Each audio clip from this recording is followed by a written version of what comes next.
This is Scott Richmond. And Arnie Sherman. You're listening to What Do You Know on Newstalk KGVO, AM 1290 and 98.3 FM. Arnie Sherman, good Sunday morning. Scott, always a pleasure. How are we doing today? We're doing great.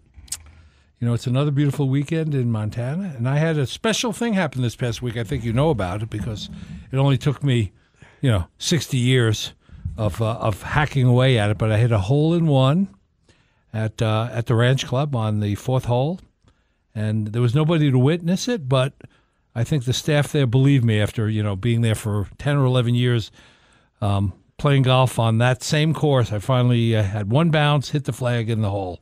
Which took is a long amazing, time. Arnie. You know that. And, well, you had one, 3-4 years ago there? On hole 8. Yeah, and that's a tougher hole to it was a little longer, right? I only had to hit mine 115 yards to put it in. It's a very hard hole, number 4. But today, we have one of our favorite guests back. I want to know. I'm waiting to hear what the pivot is. Where is he going? Well, here's the pivot. We have our favorite guest back, who is my cousin Ilene. Yes, Ilene Waterstone, who for many years she doesn't golf. No, who now I jokingly refer to as a pensioner. Because she's retired, but after an illustrious career working for originally for a number of years Carrie Fisher and Paul Simon, and then when they were divorced, ended up luckily getting into the purview and the orbit of Steve Martin, where she spent the rest of her adult life working until just very recently, and so she's one of our favorite guests. And the pivot on this is that her father, my uncle. My great uncle was a lifelong golfer, and he used to regale me with golf stories, among many, many other stories. We had him on our show before, before he passed away. And when I hit the hole in one, it would have been nice to tell Uncle Harry that I finally did one after all these years. So that's sweet. We have him embodied in Cousin Ilene, and we'll be, I think, regaled with stories of a different kind on the show today. When we come back, return guest, the return champion, Ilene Waterstone, will be here on What Do You Know? Back after this. All right, Arnie, we are back with our guest, Cousin Ilene Waterstone. Ilene, it's always good to have you on here. And already, while I was doing the opening with Scott, you were waving on the other side. I didn't see you out of the corner of my eye to correct me on a fact. So let's get that out of the way initially. Okay, so the fact is I never worked for Carrie and Paul. I only worked for Carrie after she and Paul were already divorced. But I have a great story. Good. Because you were talking about my wonderful father, who was my wonderful father and a lifelong Yankee fan. He was in Yankee Stadium on July 4th, 1939, when Lou Gehrig, his idol, gave the speech. Wow. I'm the luckiest man in the world. He was there. He was a very young man. He was 18 years old. He was about to go off to war in the Marine Corps. But many, many years later, I went to a 2-game series between the Dodgers and the Yankees at Yankee Stadium. I had never been to Yankee Stadium, not the old one. I was in the new Yankee Stadium. But there was a 2-game series, and I didn't go to the first game. I went to the second game. The Yankees won the first game, but the Dodgers won the second game. And I saw Paul Simon up on the Tron, and he's a huge Yankee fan. So 2 nights later, as we would have it, I went out to Stamford, Connecticut to see a show of Steve Martin, my employer, and Paul's wife, Edie Brickell, who not only made a record together, but also wrote a musical together that made it to Broadway called Bright Star. Right. And I said to Paul afterwards, I said, hey, I was at the game at Yankee Stadium, and I saw you up on the Jumbotron, and I said, and he said, oh, that was a terrible game. And I said, well, actually, it wasn't a terrible game for me. I said, because, I'm a Dodger fan, and the Dodgers won the game. But I said, my father was a lifelong Yankee fan, and he was in Yankee Stadium when Lou Gehrig gave the speech, and I thought that Paul was going to cry. He was never old enough to have seen Gehrig play, but every Yankee fan idolizes Gehrig. Yes. So, fast forward, and I'll make this quick. July 4th, 2014, Steve and Edie and the Steep Canyon Rangers and the LA Philharmonic are playing a concert, 3-day 4th of July concerts at Hollywood Bowl in Los Angeles. And I see Paul after the first night, and I was going to bring my dad on the 4th. And I see Paul after the first night, and I said, remember when I told you that my dad was in Yankee Stadium for the Gehrig speech? And he said, yes. I said, come back on July 4th, and he'll tell you the story.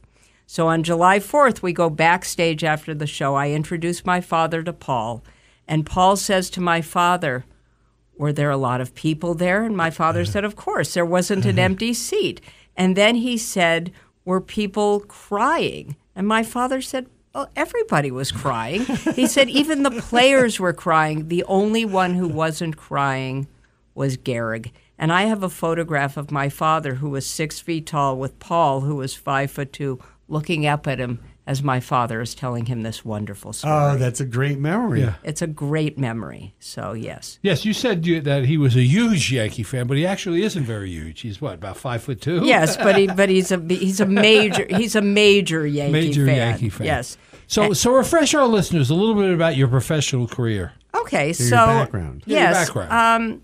So I grew up in Los Angeles. I'm a Jew from Boise, Idaho. My father was actually a radio announcer in Boise. He was a minor league baseball announcer and disc jockey. And they were on the verge of moving back to New York when my father got a job in Los Angeles. So I've lived in Los Angeles since I'm 4 years old. I'm 73 now.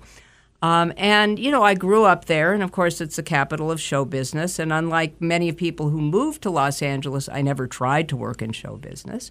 And then in 1985, through a series of coincidences, I met Carrie Fisher.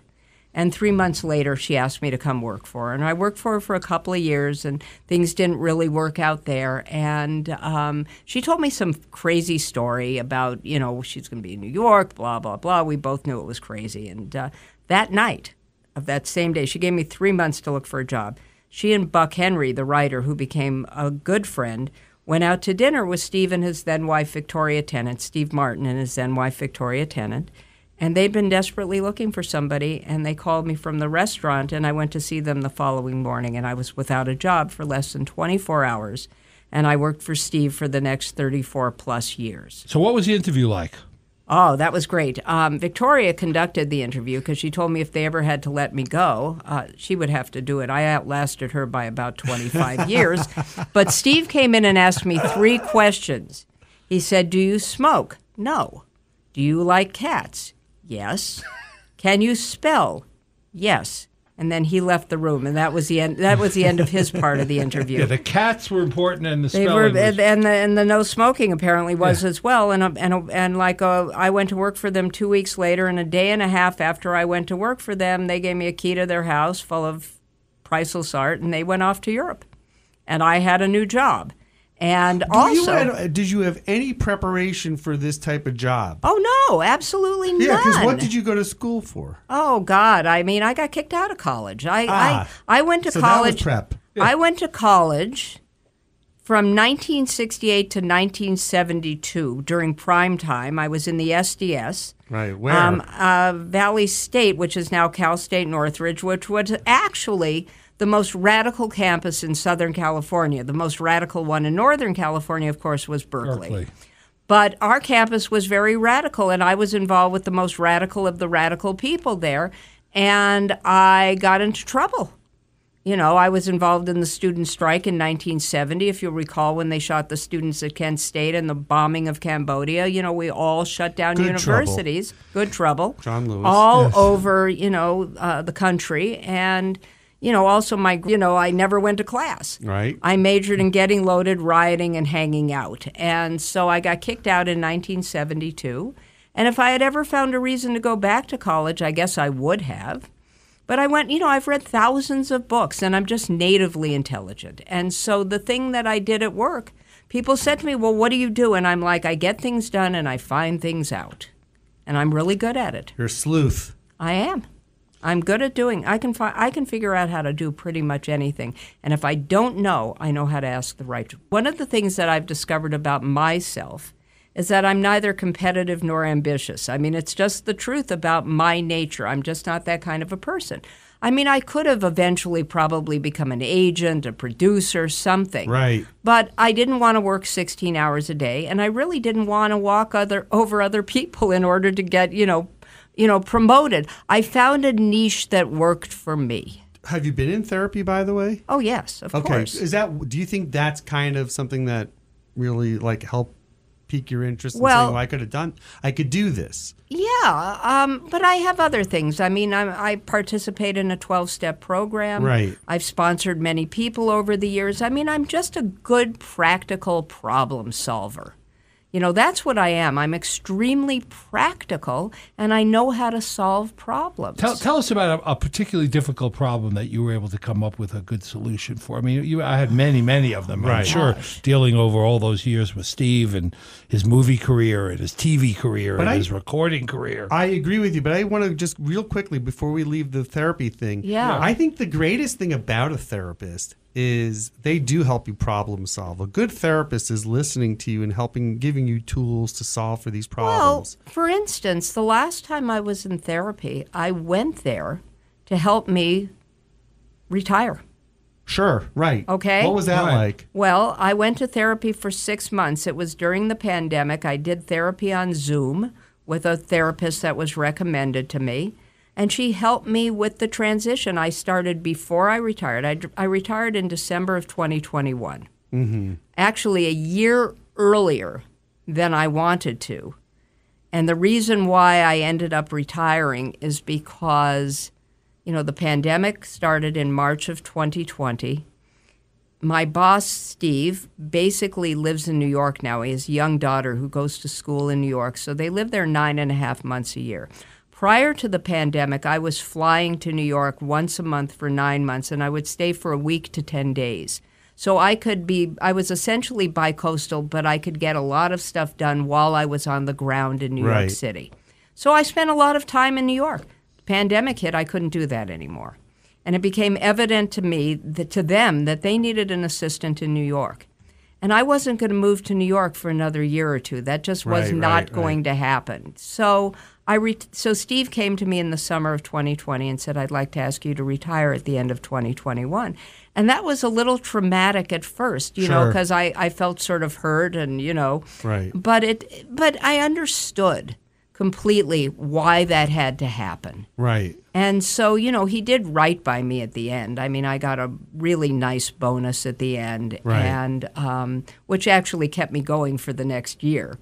So, but it was a huge loss for me, retirement, because it was a financial loss for one thing, but more importantly, it was a loss of status, prestige, access. I mean, working for somebody like Steve Martin, I had a lot of access to a lot of things that many people don't have any access to. I mean, I knew people in the theater. I knew people in the movie business. I got to go to all kinds of events. I went to the Academy Awards 3 times when he hosted. I went to the Mark Twain Prize in Washington, D.C. when he got that. I went to a lot of shows. How did the therapist help you deal with that? What were the practical tools they gave you to say, hey? She got me to understand.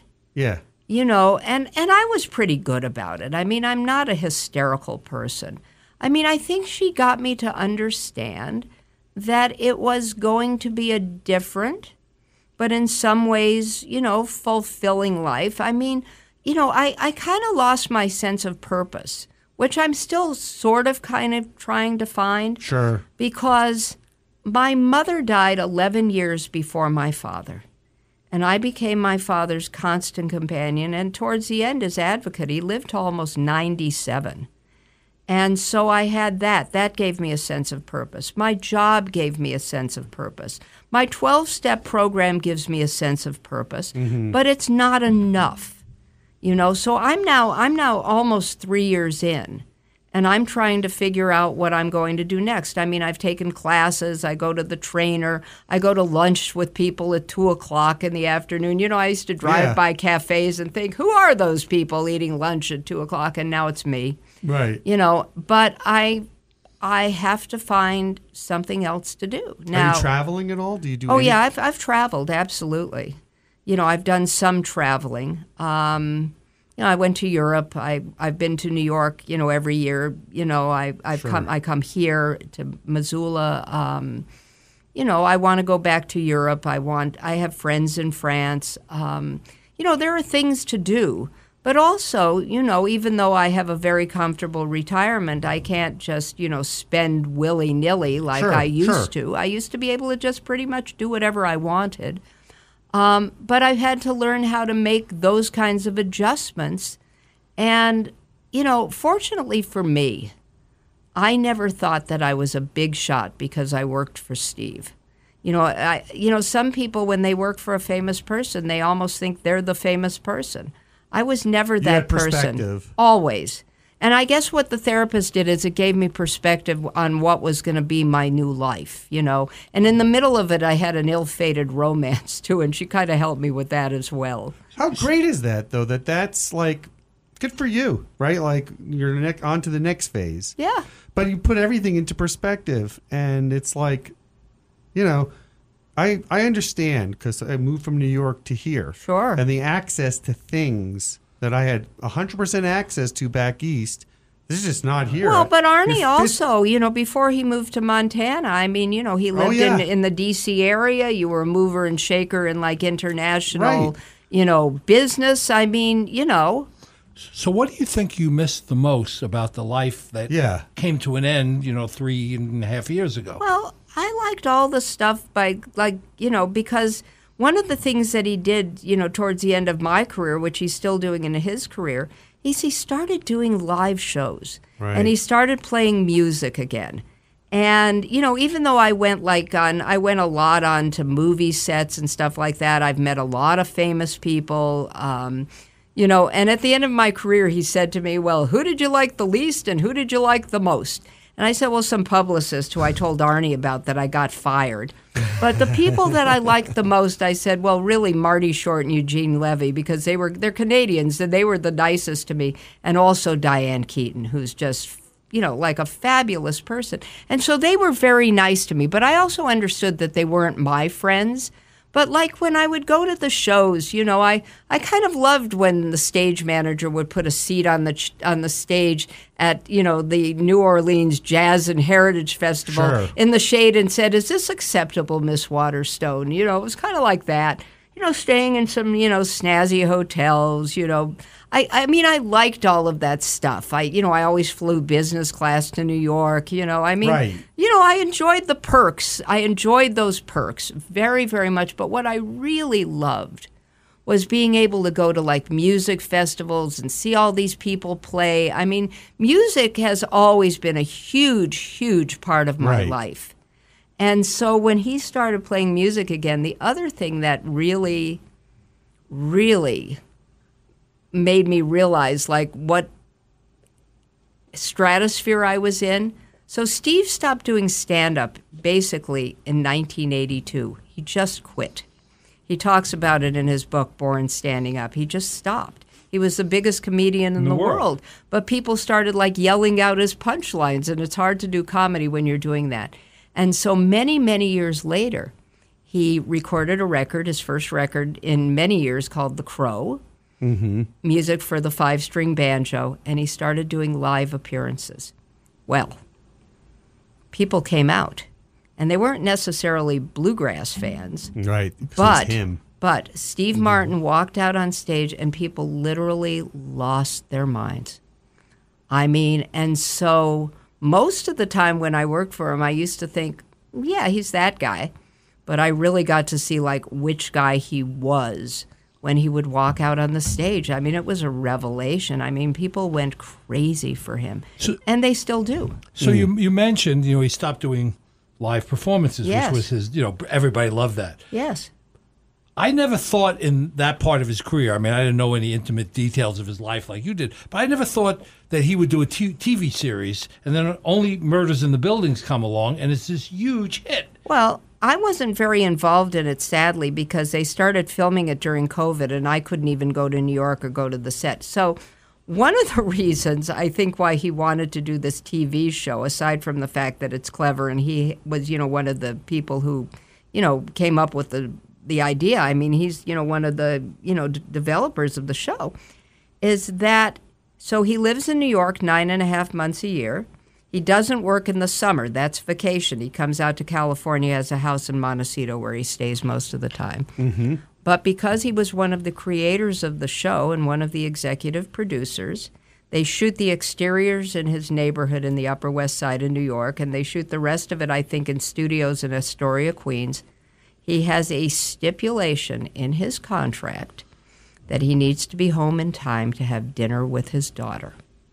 So he will never do another movie. It takes him away from home too much with his daughter. He and Marty go out and do maybe 6 dates a month for 9 months of the year. No dates in the summer because it's vacation. And it's a thing where he's able to do something that he loves very much, and it is a huge hit. And, this season they've added even more people. I mean, I just recently went, Hulu had a huge premiere of the first episode of this new season on the Paramount lot, and I went. And Steve and Marty were there. Meryl was there. Selena was there briefly. I got to see Steve and Marty, which was really fun. And, they had one of the buildings on the lot, it looked just like the opening credits of the show with the lights up in the windows in that building in New York. And, so, I got to at least participate in that. That was really fun. And, those were things that I would have done as a matter of course. Actually, Steve didn't even think to invite me. An Australian journalist friend of mine invited me to go. But I got to see, I told Steve I was coming, and he was really happy. What did he say to you after a few years? I mean, you've seen him since. When you've been gone, right. What did he say? Well, that you can share. he did say something interesting. There's a new documentary out about him on Apple TV Plus. It's called Steve, giant letters, Martin, tiny letters. It's by Morgan Neville, who did Won't You Be My Neighbor and 20 Feet from Stardom and the Anthony Bourdain documentary. It's a wonderful documentary, and it's called Then and Now. And then is the early part of his career and, his stand-up and all of that. And now is his life today. So I actually had been interviewed for the documentary, but I got cut. But I know about a lot more people who got cut who are far more famous than I, so I don't feel that bad. Sure. I got a nice thank you at the end, which, helped. That's nice. Helped salve my wound.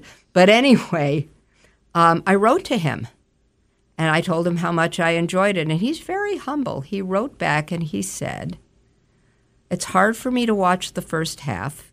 He said, "I wish I had been funnier." And then he wrote, "My new assistant is no you." So he misses me. That's the truth. And I have had lunch with him twice this summer. Now they've gone back to New York. I was supposed to have lunch with him and the family, but unfortunately his daughter and his wife had COVID. But he didn't, thank God. So I was able to see him a second time. And we talk about books. We talk about different audio books that we like listening to. We talked about politics. We talked about other things, and the other thing that happens now when he sees me, he hugs me. He didn't do that before? No, because of boundaries. Really? Yep. I think he hugged me 4 times in 34 years. He hugged me. This is actually very funny. He hugged me when my mother died. He came to my mother's funeral and wore a yarmulke, which cracked me up, and only because my friend John told him he had to. It was like the only light moment I had. The mourners filed by the family, and there's Steve, the whitest man in America, wearing a yarmulke, which just cracked me up. But anyway, I questioned my friend John later, and I said, "You told him he had to wear one, didn't you?" And he said, "Yes." And I said, he didn't have to. And I said, "Neither did you since you're Greek." I said, "But you only wore one to cover up your bald spot." Anyway, what was I talking about? Oh, for God's sake. The time you're spending with him. The hugs. Right. So he hugged me when my mother died. He hugged me for something else. I went to the AFI Life Achievement Award Ottery thing when he got his AFI Life Achievement Award, and all his friends were lined up to say hello, and he was hugging all of them. And then I got there, and he hugged me, and then he looked surprised. And then the other time he hugged me was when I asked him if I could hug him after his wedding. which he permitted. Yeah. But otherwise, nothing. Boundaries. Right. But he boundary. always hugs me now. And I had a retirement lunch at his apartment in New York, which was just with the people I worked with and the family. It was just, like 10 Sure. of us. And afterwards, we went into the living room, and his wife got up and recited a poem that she wrote about me. And then he and I both cried, and then he came over and hugged me. Oh, that's sweet. That's It was a great very, memory. very It's a great sweet. memory. And the other thing that he said to me, when I was training my replacement, and she came out about 4 days out to California. She lives in New York, but she came out 4 days before, and then the family came out on the Friday, and she was off doing something, and Steve and I were sitting in the family room, and he said, "How's it going?" And I said, "It's great." I said, "She's really nice. She seems really smart." I said, "She likes all that computer stuff that I don't understand, like graphs and charts and stuff." And he said, "Don't put yourself down," which I wasn't. I was Right. merely stating a fact. And he said to me, "It's been wonderful, and everybody loves you." Wow. That's really So, nice. What a great career. But that's an amazing career. And now you're on to the next phase. Yes, Right. and I don't know what I'm supposed to do. But- But I'm but- going to figure it out. You know what's so amazing about Steve Martin, thinking about Steve Martin? Some of the best stories about Steve Martin are from other people telling stories in their documentaries, like Bob Eisenstein, Super Dave. Right. Yeah, I didn't realize they worked together on, was it? Not Eisenstein, Einstein. Einstein. Yeah. Sorry. And he's Albert Brooks's brother, whose Right. real name is Albert Einstein. Albert Einstein. Yes. But just Like Arnie's cat. or listening to His white Howard cat. Stern talk about Steve Yes. Martin. Yes. He's held in such high esteem. They Well, he's love the him. greatest comedian of our lifetime. And for most of our Right. listeners, I mean, he's 79 years old now. Yes. For most of our listeners, their entire life, Steve Martin has been making them laugh in Right. one form or another for their entire lives. You're talking about people who idolize him. So I'm friends with Chuck Lorre, the creator of The Big Bang Theory and Right. other shows. And Steve was doing a personal appearance. There's like a lecture series or a distinguished speaker series or something, and he was doing one in Beverly Hills. And so Chuck asked me if I could get him tickets because he really wanted to meet Steve. Chuck Lorre wanted Chuck to meet Lorre Steve was Martin. dying to That's meet crazy. Steve Martin. It's one of I the mean, most everybody. famous showrunners, the most famous showrunner in Hollywood. Exactly, but everyone who's involved in comedy, they idolize Steve. They just do. And it's crazy. Yeah. Do you feel because here's the thing, right?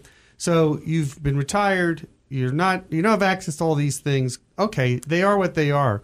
But your personal time, your own comfort, your own being able to do what you want to do on your terms, that's a pretty darn good thing to be able to have. And to have earned. It's great. I mean, there are times I think, well, I'll start a little on-call assistant business. And then I think, I don't want to work. I don't want to work. But I want to do something, so I'm going to figure it out. That's all. Right. I'm going to figure out what it is that I want to do. I will say this. I will be writing many postcards for Harris Walls, Yeah. just to get in a little pitch, because I can participate in that. So I can participate in doing what I can to help the campaign. Well, because you're a single cat lady. Correct. I'm a single cat lady, but I'm not childless. I do have a Right. son and grandkids. However, Right. I'm a total cat lady. What if let's pivot to that. Oh, Arnie, did you have something? No. I was going to say, let's pivot to. Yes, let's. Because you've always been politically active. Every time we've spoken about And politics. I'm very liberal. And you're very liberal. Yes. And what do you think's over the last 70 days? I mean, between the first debate and Oh, my God. Biden, essing the bed, Yeah. to everything that's happened since then. It's unbelievable. How are you? Take us back 90 days. Sure. What was your feeling about the first debate? I couldn't even watch it. I had to read about it. I was so worried about it, and all my You fears were. came true. Yes. Yep. And I was very, very, very concerned because here we had a race between two old white men, both of whom, by the way, were losing it. Now, I don't draw the comparison between Biden and Trump. Obviously, Biden is the far better human being. Right. But, I had great doubts about whether or not he was going to be able to beat Trump for a second time because he's losing it. Right. And it's acknowledged that he's losing it. And, then I started seeing some hopeful signs because, people like Nancy Pelosi and Chuck Schumer and the leaders of the Democratic Party were all, expressing their concerns and their fears to him. And the day that he made the announcement that he was pulling out in favor of Harris, Sunday. I got such a surge of hope. As did I. Now, I'm a Californian, so I have lived with Harris for a long time. She was our attorney general. She was a senator. And I have admired her for a very long time, and then she became vice president. So what I thought immediately was she's going to bring in young people. She's going to bring in people of color because she is both young and a person of color. By the way, she's my up-the-hill neighbor in Los Angeles. Just so you know, I've seen the motorcade, and they shut down the intersection right by where I live. I'm in Brentwood, right down the hill from where she lives. So then, when they were all talking about the vice presidential pick, Tim Walz is the perfect pick. Right. I didn't know who he was. You didn't want Shapiro.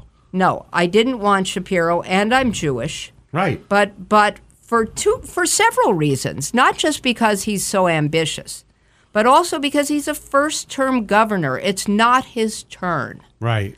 Walz he's in his second term as a governor. He served 6 terms in Congress.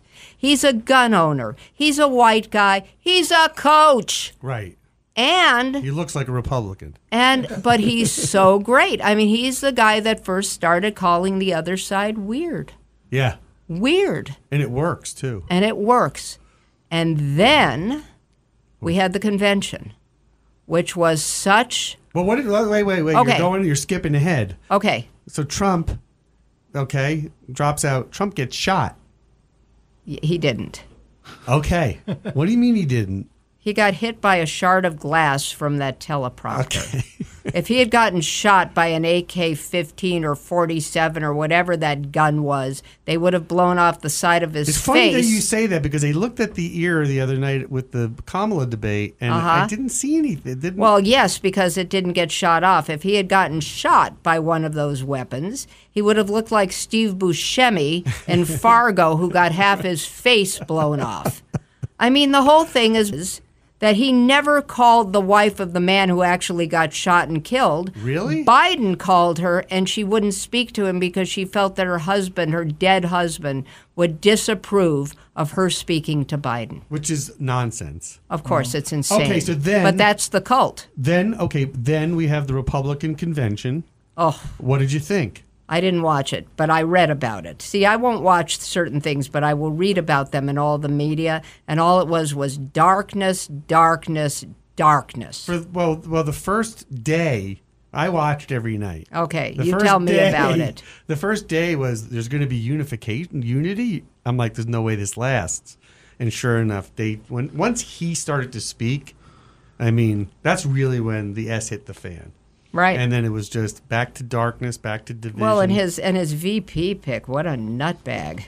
Jeez. Okay, so now let's go to that. So he picks Vance. Yeah, he picks Vance. And they really start to dig into all of his archive of nonsense. Yes. Which has been genius. Well, and then also, he started insulting cat ladies, which, really I'm a cat lady. Which really got my dander up, let me tell you, because I got 2 cats living at home. I know. Yeah. We're all cat ladies. Yeah. You don't. Artie's been a cat lady. He has been. Yes. But don't you. All right. So then we have the Democratic National Convention. Oh, what a burst of adrenaline. Okay. So how did you feel that went, and what were your thoughts? Oh, I thought it was brilliant. I thought it was brilliant from start to finish. And I just have to say, I don't even know where they hid all those giant signs that people kept holding up. It was so well produced. It was so brilliant. I cried all the way through the roll call. I agree. I thought the speakers were produced. Magnificent. I thought probably the best speaker of all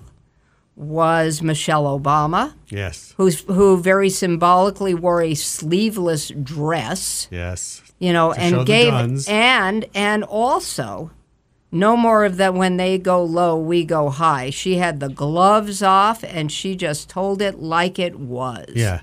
But I thought there were great speeches at our convention. I looked at our convention and all of the joy and all of the light and all of the hope, and I just thought to myself, what is wrong with these people that they still want to choose the other side? Well, we still have a lot of work to do, but now let's go to her first interview with, her first interview with she and Walls with Dana Bash. Fabulous. Right? She did well. She did no harm, right? No.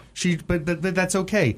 Then we're recording this the week of the first debate, the second debate, but really the first debate between Kamala and Donald Trump. What are your thoughts post that? Because well, I have many. Right. First of all, she made a completely boss move at the beginning. She crossed the stage and forced him to shake her hand. And then she drew his hand back to her chest, which is what he does with everybody. So it was a boss move. It was a power play from the very beginning. Kamala. For Kamala. Right. And she owned him for the rest of the night. Well, she owned him. And all she had to do was just lay the bait out there, right? This is the conversation, right? Crowd size. And then, but the jabs she got in are like stunning. Well, and also she laughed at him, which he hates more than anything. And then she said that leaders all over the world were laughing at him, and the only one that he could pull out was Viktor Orban, the Hitler of Hungary. I mean, that's the world leader. Arnie and I played a round of golf talking about this debate and what could happen and I think everything that we talked about happened. And then of course the dogs. Oh, God. Can we talk about the dogs? Nobody could predict that. That was the surprise. And he just kept doubling down on it. He saw it on TV. It must be true. They're eating the pets in Springfield, Ohio? What did you think, Arnie? Yes. I haven't even talked to you about it since. You know, Sunday morning. He is a known quantity. Right. And you know he has to take the bait. Someone described it as somebody who has one of those laser pointers and he's chasing the dot all over the place. He is constitutionally unable not to take the bait and go after things that that fit into his mental state. If you question the crowd size, I'm bigger, better, I know everything, I'm smarter, everybody supports me. He's better all the looking. Economists, I'm better looking than. But here's the there are, if you're running against the Democratic incumbent, and now you're running against the Democratic incumbent's vice president. In the history of this country, virtually no winning candidate has ever gotten much more, in most cases less than 60% of the vote. There's always 40%. Right. There's always a fight for 10%, one way or the other. It's a sliver. And sometimes even less than 10%. Sometimes it's down to 2%. So bring us to today. We still have a ton of work to do. Well, there are legitimate issues the opposition party could logically lay out that voters are concerned about: the economy and how the current administration handled the economy, inflation, which are always the bread and butter issues. You have foreign policy and the Israeli situation. They have the worst possible spokesperson that you can imagine to try to articulate those issues to undecided voters. Right. And the more he tries to address that stuff by calling her comrade, Kamala or whatever, that doesn't do anything for the votes they need to win. This is all about 80,000 votes in Pennsylvania and 40,000 votes in Nevada and 90,000. And they have the worst possible vehicle to convey the message that they want to convey. But for people that aren't as politically astute as all three of us are, he is the default choice. Well, and he's got a vice president who's a surrogate for whatever he's saying, because he can't not be, because he gets fired. As Trump said, if anybody disagrees with him, they're out. And then he's got like these two people that have signed on. That's like the most bizarre. Robert Kennedy Jr. Right. and Tulsi Gabbard, Right. who supposedly is like such a hawk for the military, and all this guy does is disparage the military. I know. I mean, what is that about? I mean, we all know that sense. Robert F. Kennedy Jr. is insane, Right. but I'm not sure what the But Tulsi all of Gabbard that- thing is. But all of what you're saying is true. Yeah. That still doesn't mean that those 80,000, 20,000 are going to. Of course. I mean, I don't. This is what scares me. Of course. Well, look, it's all about at this How do point. we ensure? All at this point is voter turnout. That's all the election is down. I mean, it's scientific at this point. I worked on 2 presidential campaigns. You have to turn out X amount of votes per precinct in order to win. And that's what it's down to. So the question is, what can you do to mobilize your base? Trump believes that this continued barrage of attacks and incriminations and lies, which, even Fox News points out all the lies, mobilizes his base.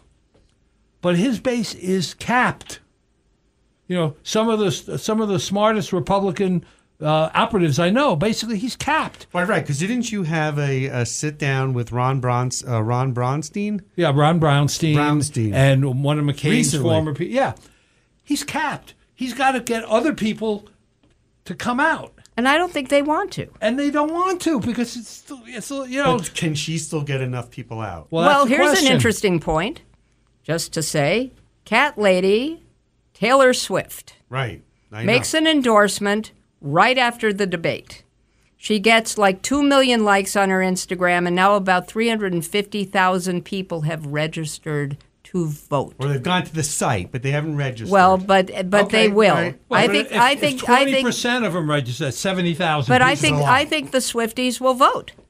Because now she has the endorsement of Taylor Swift, who has an enormous following. And I actually laughed out loud. I saw a headline of an article, I think it was in People magazine, where Trump says Taylor Swift made a terrible, she's going to really pay, for endorsing Kamala Right, Harris. and Trump Coming from Trump has the Hulk and Kid Rock, but his base, the base for those people are already in. Right, There's and nobody's going to be changing now because they're. And Kamala Harris has Taylor Swift and Beyonce. But she's not going to have a problem with. Everyone says this. If you listen to the pundits, Right. It's not women that they're going to have the problem with. It's men. It's white men. But that's white men. that's why Tim Walz was such a brilliant choice. True. this is all Hopefully. fractions Yes. of numbers. This is going to be, Counties. Well, we got to remember last time Biden won by 7.5 million votes. a lot. Yeah. But the Electoral College caused, difficulty. I hate the electrical college. We really need to abolish that thing. Well, we need to do that. We need to abolish that thing. We really, Well, it was really created, need to abolish it. I I don't care. I know. Doesn't mean it anymore. No, it was created to placate the South after, around the time of slavery so that they could have, the North had much larger population and they were afraid that all their economic vitality was going to be taken away by the North. Wow. So they created the Electoral College in the simplest form. Well, I resent living in California and having to pay for those dumb people in the red states at this point, I mean, California is the 6th largest economy in the world. What was it like? So tell us what it was like with her as your senator and as your AG. Well, Kamala. I thought she was great. I thought that, she's a great prosecutor, which made her fantastic At the debate. at the debate because Yeah. she's not intimidated by him at all. I know. It's Not great. one bit. And as a senator, I don't know that I paid like all that much attention, but I have paid attention to her as vice president, and I think that she's very smart. She's very energetic. When she was elected on that ticket, to watch her, striding, through the halls of Congress as the vice president or down the hallway and, in the White House. That was really something, Sure. what a barrier to break down. And I honestly think she stands an enormous chance of being elected president, and she's going to break down. Well, Obama was the first black president, but she's also South Asian, and she's a woman. Right. It's about time Agreed. that we have a woman. So the question for the Republican side is if they believe that their party, putting Trump aside, is better on the issues, can solve the, inflation, can solve the economic downturn or whatever, are they better off than 4 years ago? I mean, you got to remember, 4 years ago, there were people being, put in body bags into, ambulances on the street, and, things weren't that great. Trump left office with a 37% popularity. I mean, that was the polling at the time. But if they feel they're better off with a Republican policy perspective, including 2025, the report that's been prepared, which may or may not be fully adopted by the party, but I love that I love that he denied having anything to do with that. Disavowed. But can the undecided voters, can the people that will make the difference, separate the messenger from the message? There's always a worse economy under Republicans, and people don't realize that. No, but I'm saying, can they separate his dark and negative view, as Eileen said, of the country, which isn't true? This is the greatest economy in the world, and most people in the world would love to come here. That's why we have so much immigration from so many countries. It's a failing nation, he says. Yeah, I mean, do you want somebody, your spokesperson, to talk about all this negativity? No, but can an undecided voter say, look, I don't like the vessel, I don't like what he has to say because he's, but I support the policy, so I'm going to vote for the party. Right. The problem is the party can't control the spokesperson. No. And it's been proven that that's the case. I agree with you. Let's do this. Let's take a quick break. Our guest is Ilene Waterstone. She is a return guest here on What Do You Know? I'll posit this. I'll ask you both this. Does he make it to the election? Back after this. All right. We are back with Ilene Waterstone. All right, Ilene, does he make it to Election Day, Donald Trump? Well, it's an interesting question. I don't really know. Of course, my hope is that he won't. Has a lot on the table and a lot at stake with this. Yeah. If he gets elected, he's immune from prosecution as the president of the United States, and that's important for him because he's indicted. He's found guilty. He's a There's felon. a sentencing waiting for him on at least one thing. The January 6th case will be heard. If he is, if he's not the president, he'll probably serve time. Is my guess based on everything I've read and seen. If he gets elected, he doesn't. So everything for him is it's riding on this. But he cannot control his personality enough to try to modulate, to try to appeal to some people that he needs to get to vote for. It's been 9 years. He won't do it. I don't think he makes it. You think he makes it. Eileen is unsure. Last minute and a half. What do we think about this whole Russian disinformation campaign that's been happening through social media? It's much larger than people had. 2,800 people involved in the disinformation. Give us a quick synopsis of that, Arnie, because you and I think you're the one to answer this question. But that's incredible that this has happened. With your Russian experience. You know it's my Russian experience, comrade. Yes. How does that happen, though? So the Russians money. Are paying... It's all about money. Social influencers. They pay social influencers. Many of the social influencers are not well-established, morally, have moral imperatives behind them. They're to make money. Right. They're on social media to get how many clicks, and you make money off of it. Right. Someone gives you $1 million and says, I want you to read this or type this and send it out. What do they care? Okay. They're doing a lot worse things for a lot less money on other topics. Well, there's all kinds of hacking as well. Right, there's all the hacking and AI. So the dark days of the disinformation is happening. Last question. Yes. Okay? Yes. Just think about this for 1 second. What happens to the GOP if he doesn't make it? Who turns the page on the GOP? Who's the leader? I think this signals the end of the GOP. I think they're going to have to create an all new political party. I think and who leads that? Liz Cheney. Okay, that's a good guess. That's a good prediction. I don't think the party dissolves itself. I think, like many parties, they go to a different leader. They may have to go to more moderate if they want to win at the national level. There's probably some bright Republican out there, like a senator from Maryland or somewhere. Mitt Romney, a Mitt Romney type guy, a guy 20 years younger than Mitt. Mitt Larry 77. Hogan, you're thinking. A Larry Hogan. Okay. Could bring all right, the party that's into agreeable. a more mainstream approach to America. But I'm liking Liz Cheney, and I never thought I'd like a Cheney. Oh, and one other thing. Dick Cheney has endorsed Kamala Harris. What the heck? These are bizarre days. Eileen, you're a great guest. I love the fact that you came here to talk to us. We talked about Steve Martin and politics. It's always been great coming here. I'm really happy to do it. Thank you. Thank you, Scott. Thank you, Arnie. Hey, as always, cousin. All right. I'll see you next Sunday, Arnie. Next Sunday. Go Grizz. Thank you for listening to What Do You Know? I can't wait for the next show, Scott. I'm excited too, Arnie. If you'd like to suggest a guest, send me an email at scottrichmond@townsquaremedia.com. We'll see you next week. And thanks for listening to Newstalk KGVO,